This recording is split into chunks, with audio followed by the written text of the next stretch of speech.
je suis Magali Mougel et je suis l'autrice du texte Mauvaise Pichenette, qui est lauréat du prix de la bibliothèque Armand Gatti pour les élèves, qui a été décerné par les élèves de 3e seconde. Alors Mauvaise Pichenette, c'est un texte que j'ai commencé à écrire en 2011, qui existait sous un format très bref, c'était un 15 minutes, et qui est devenu aujourd'hui un 45 minutes. Et c'est une pièce qui aborde la question des nationalismes, qui pose la question du racisme ordinaire dans un milieu rural. Et pour résumer le propos de la pièce met en scène 3 personnages. Elle s'ouvre un soir sur la cuisine de 2 personnages, Doris et son fils Greg, qui attendent le retour de leur fille Anna. Et Anna est recherchée par la police parce que y a des exactions qui ont été commises dans une colonie de vacances qui est, au moment où se passe la pièce, un lieu qui accueille des jeunes migrants qui arrivent tout droit de Lampedusa.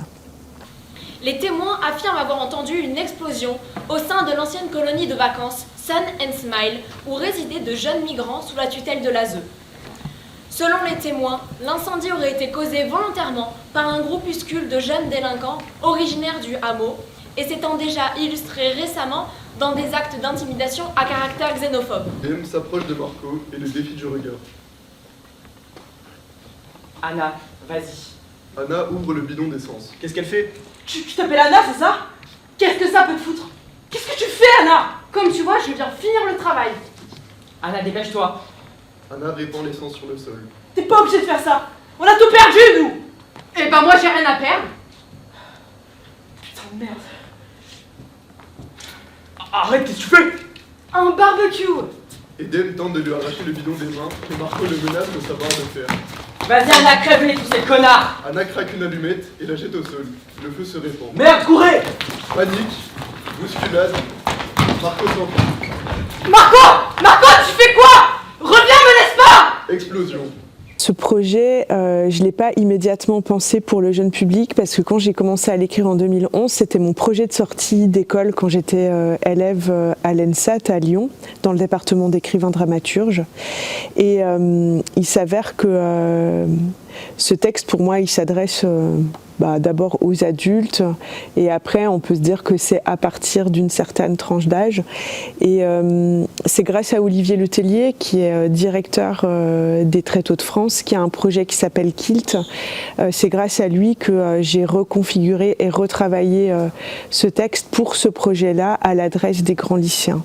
Après, j'avais pas envie de revoir le texte à la baisse, j'avais envie vraiment de faire en sorte que ce soit un texte qui certes soit accessible pour des jeunes spectateurs et des jeunes spectatrices, mais qu'il ait quand même ces exigences d'un texte tout public adulte. Alors, aujourd'hui, j'entame une série de rencontres avec les collégiens et les lycéens qui ont voté pour que ce texte soit lauréat du prix Armand Gatti. Et donc là, c'est une journée de rencontre où je découvre les travaux que les élèves ont fait en résonance avec ce texte.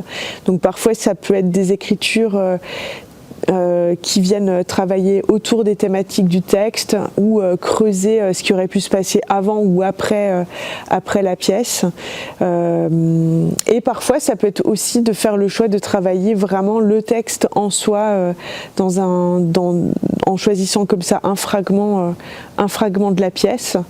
Ça vient faire suite à une première série de rencontres qu'on a fait en Belgique la semaine dernière avec là aussi des élèves qui sont dans des niveaux similaires, fin de collège, début lycée.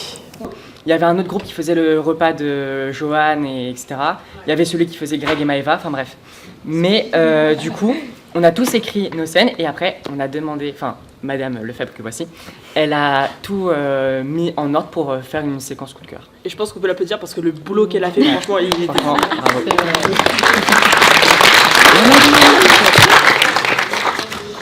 Le motif de l'émission, il était premier ou il est venu à la fin pour donner une cohérence C'est l'idée de... D'accord.